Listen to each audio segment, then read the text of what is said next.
बोले एकादशी महात्म्य की जय। पुरुषोत्तम एकादशी महात्म्य की जय। पद्मनि एकादशी महात्म्य की जय। मंगलम भगवान विष्णु मंगलम गरुड़ध्वज मंगलम पुंडरीकाक्ष मंगलाय तनोहरि।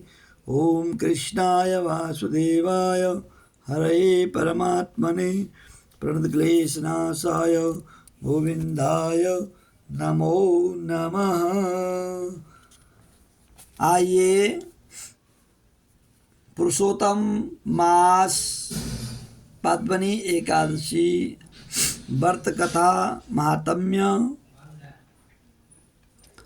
पुरुषोत्तम मास के शुक्ल पक्ष की एकादशी पद्मनि एकादशी कहलाती है। इस दिन राधा कृष्ण और शिव पार्वती की विशेष पूजा की जाती है।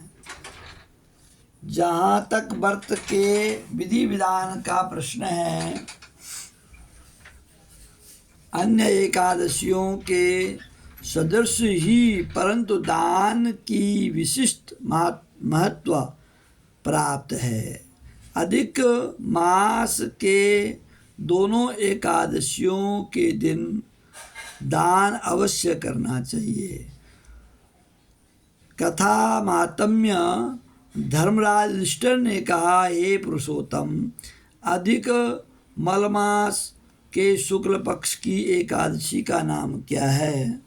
इसका नाम व्रत की विधि तथा महात्म्य विस्तार पूर्वक मुझे बताने की कृपा कीजिए।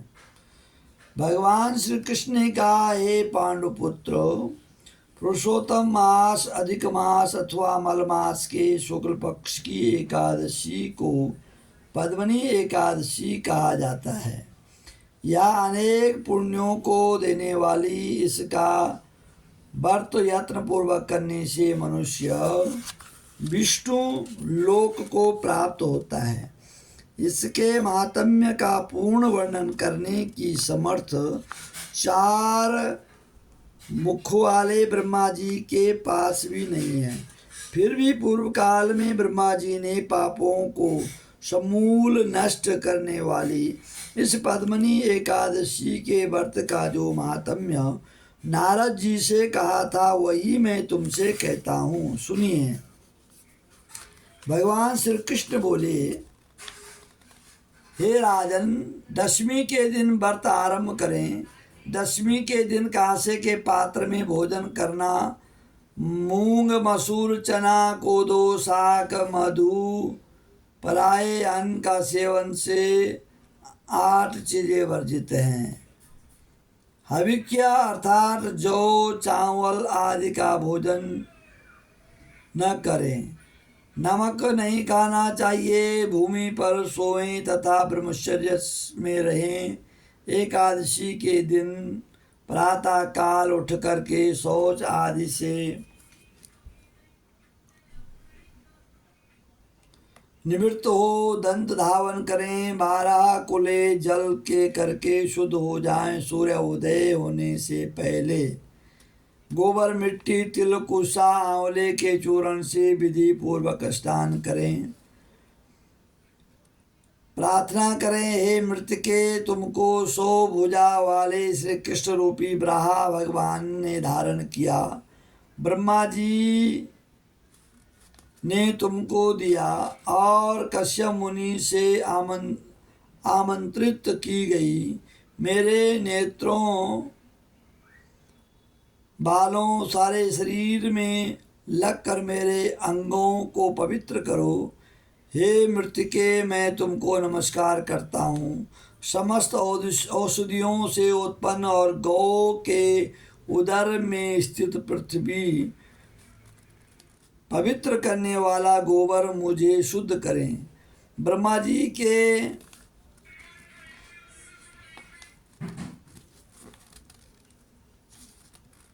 उत्पन्न लोक को पवित्र करने वाले आंवले, तुमको नमस्कार है।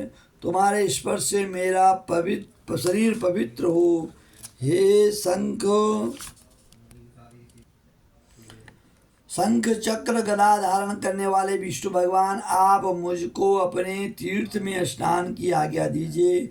इस प्रकार वरुण के मंत्रों को पढ़ता हुआ गंगादि तीर्थों का स्मरण कर जलाशय में विधि पूर्वक स्नान करें। मुख, पीठ, हृदय तथा शरीर का खूब अच्छी तरह मार्जन करें। फिर सुंदर स्वच्छ श्वेत वस्त्र धारण करके संध्या तर्पण आदि नित्य नियम करने के बाद विष्णु भगवान के मंदिर में जाकर उनकी पूजा आराधना करें। तत्पश्चात घर आकर के स्वर्ण के बने हुए राधिका सहित कृष्ण और पार्वती सहित भगवान शंकर शिव की विधि पूर्वक पूजन करें।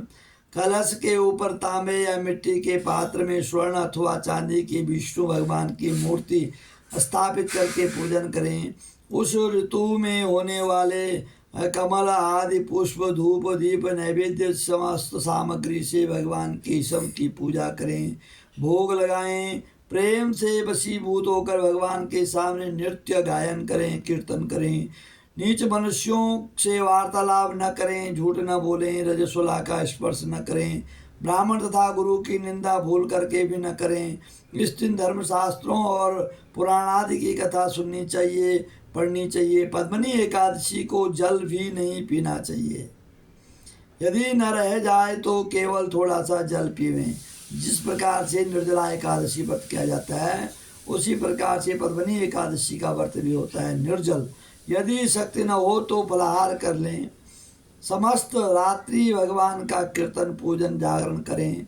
अगर हो सके तो बिना फलाहार बिना जल के रहें। अगर समर्थ नहीं है तो जल पिएं और फलाहार करें। प्रथम पहर की पूजा रात भर जागरण करें, भगवान का पूजन करें। प्रथम पहर में नारियल, दूसरे पहर में बिलफल, तीसरे पहर में सीताफल, चौथे पहर में सुपारी, नारंगी अर्पण करें। इस प्रकार से 4 पहर रात्रि के जो हैं उनमें 4 वस्तु दान करें, भगवान को अर्पण करें। प्रथम पहर का पूजन करने से अग्निष्टोम यज्ञ का फल प्राप्त होता है। दूसरे पहर की पूजा से वाजपेयी यज्ञ का फल प्राप्त होता है। तीसरे पहर की पूजा से अश्वमेध यज्ञ का फल प्राप्त होता है। अश्वमेध यज्ञ श्री रामचंद्र भगवान के बाद कोई नहीं कर पाया, तो अश्वमेध यज्ञ का जो फल है वह प्राप्त हो रहा है। चौथा पहर के पूजन करने से अथवा जागरण से राजसु यज्ञ का फल मिलता है। राजसु यज्ञ युधिष्ठिर ने किया था, उसके बाद कोई नहीं कर पाया। इस व्रत से बढ़कर अन्य कोई जप, तप, दान या पुण्य नहीं है। जिसने इस एकादशी का व्रत किया उसने पृथ्वी के सारे तीर्थ क्षेत्रों के दर्शन व स्नान कर लिए। इस प्रकार सूर्योदय तक जागें और सूर्य के उदय होने पर उत्तम नदी सरोवर में तीर्थ सूर्योदय तक जागरण करें। उसके बाद स्नान करें और विधि पूर्वक भगवान का पूजन करें। श्रेष्ठ ब्राह्मणों को भोजन करावें, दान दक्षिणा दें, घटा आदि पूजन करके ब्राह्मणों को दान दें।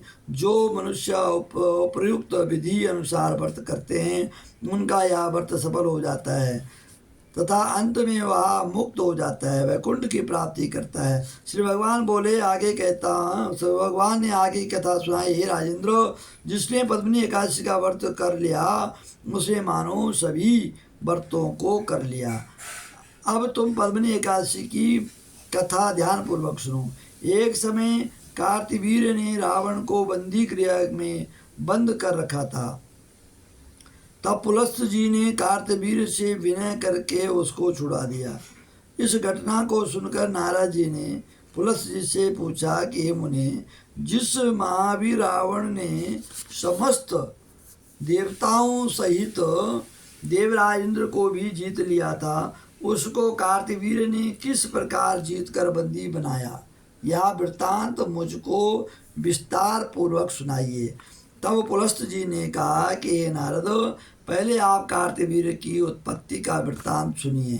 त्रेता युग में राजा हयया के वंश का कीर्तिवीर्य नाम का राजा महेश्वतीपुरी में राज्य करता था।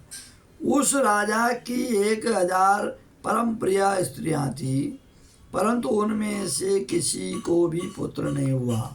पुत्र प्राप्ति के लिए राजा ने अनेक यत्न किए, परंतु भाग्यवश राजा के पुत्र नहीं हुए और सब यत्न मिथ्या फल हो गए। पुत्र के बिना राजा को सारा राज्य दुख में प्रतीत होने लग गया। कुछ काल बाद राजा को यह ज्ञात हुआ कि तप से सभी अभिष्ट फल की सिद्धि हो सकती है। यह सोचकर राजा कीर्तिवीर्य तय करके हेतु वन में पहुंचाने की तैयारी करने लगे।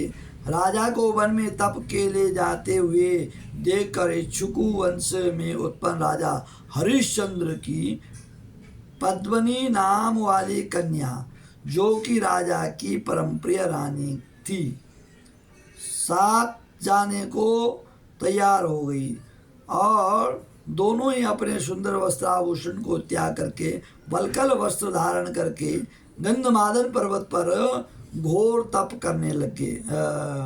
गंधमादन पर्वत पर तप करने चले गए। राजा कीर्तिवीर्य और रानी पद्मनी ने उस पर्वत पर 10,000 वर्ष तक घोर तप किया, परंतु फिर भी उन्हें पुत्र की प्राप्ति नहीं हुई। तब उस पतिव्रता नारी पद्मनी ने अपने पति के शरीर में केवल नस और अस्थि मात्र देखकर महासाध्वी अनसुया जी से पूछा, हे साध्वी, मेरे पति को तपस्या करते हुए 10,000 वर्ष बीत गए, परंतु भगवान फिर भी प्रसन्न नहीं हुए, सो इसका क्या कारण है? आप कृपा करके कोई ऐसा व्रत कहिए जिससे भगवान हम पर प्रसन्न हो और हमें चक्रवर्ती पुत्र की प्राप्ति हो। पद्मनी से अनसुया जी ने कहा, हे सुंदरी, वर्ष के 12 मासों के अतिरिक्त एक अधिक मास होता है जो 32 मास के पश्चात आता है।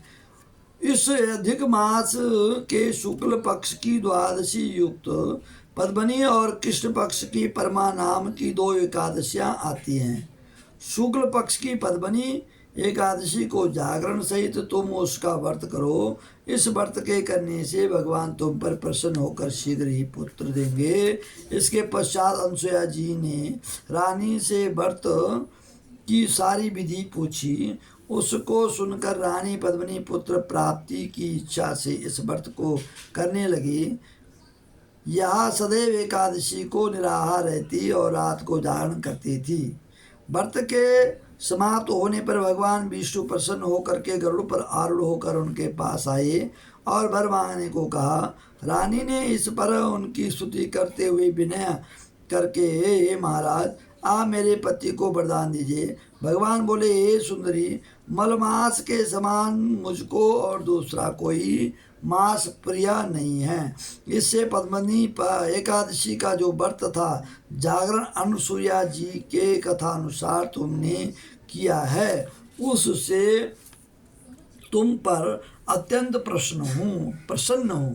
ऐसा कह करके संसार के दुखों का नाश करने वाले श्री विष्णु भगवान ने राजा से कहा कि राजन, इससे आपका मनोरथ सिद्ध हो, वह वर मांगो। तुम्हारी पत्नी ने मुझको प्रसन्न किया। तब राजा कीर्तिवीर्य ने सर्वश्रेष्ठ और यशस्वी पुत्र का वर मांगा और कहा, हे जगदीश्वर प्रभु, मेरा पुत्र ऐसा परमवीर हो, उसके अतिरिक्त देवता, मनुष्य, नाग, दैत्य, राक्षस आदि किसी से न मरे। राजा की बात सुनकर और वरदान देकर भगवान विष्णु अंतर्ध्यान हो गए। इस वर के प्रभाव से पद्मनी के कीर्तिवीर्य नामक तेजस्वी पुत्र उत्पन्न हुआ।